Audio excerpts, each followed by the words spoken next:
Bom dia, galera. Esse vídeo eu vou falar sobre o que não contaram para vocês sobre a independência do Brasil nas aulas de história. É comumente se aprender que a independência do Brasil ocorre devido à negação da ida do príncipe Pedro, que era o príncipe regente, da volta para Portugal. E teve aqueles acordos que deram a independência do Brasil, dia do fico e tudo mais, né? Mas para reportar o que foi o processo de independência do Brasil, devemos dizer que o Brasil se torna independente bem antes. Por quê? Teve a invasão napoleônica em Portugal. Por quê? Portugal não estava conseguindo atender o bloqueio continental que Napoleão Bonaparte fez para minar a economia britânica. O que eles fizeram? O rei português entrou em acordo com a monarquia britânica e disse: olha, pois, se vocês escutarem a família real para o Brasil, nós desrespeitaremos essa bloqueio. Aí os britânicos: Sir, hey, podemos até escutar, mas em troca queremos a liberdade de aportar nos portos brasileiros. E essa liberdade, o que aconteceu? O Brasil é elevado com a vinda da família real e a transferência da capital para o Rio de Janeiro é elevado a Reino Unido de Portugal e Algarves, deixando os laços coloniais de lado.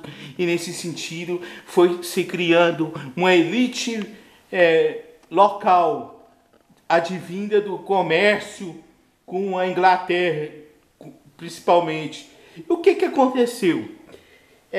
Houve um conflito em Portugal em que a burguesia consegue expulsar as tropas napoleônicas. Aí toma o poder em Portugal e passa a ter um governo, uma monarquia parlamentarista, em que a burguesia controlava e exigiu: nós exigimos a volta da família real a Portugal.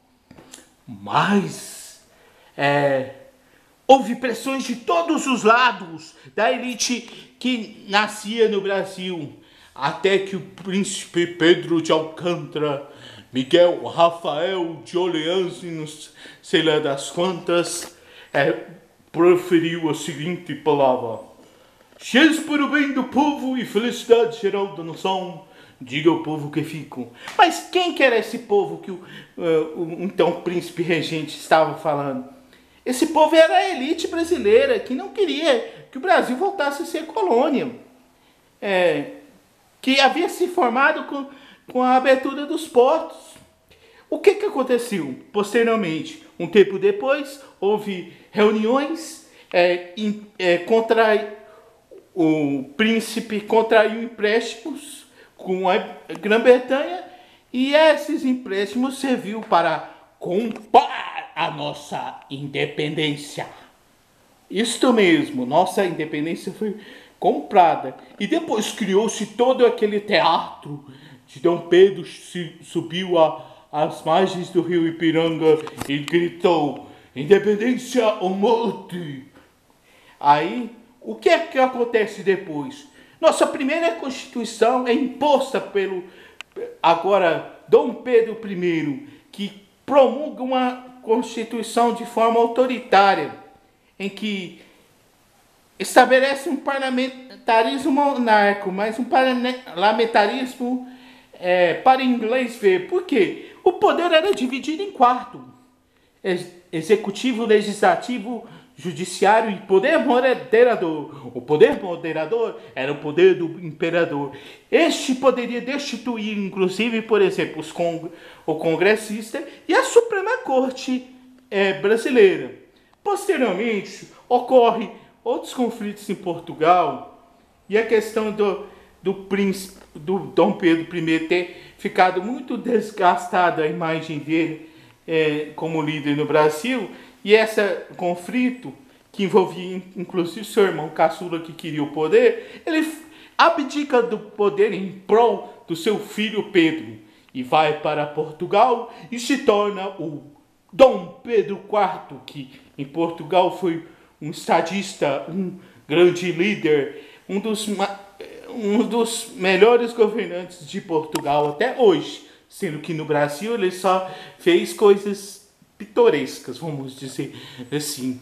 E nesse sentido, galera, vocês percebem o tanto que a nossa independência foi manipulada para defender interesses daqueles que sempre mandaram e desmandaram nessa terra. E no mais, galera, espero que vocês tenham gostado. Não se esqueçam de dar o joinha, de joinha e falou!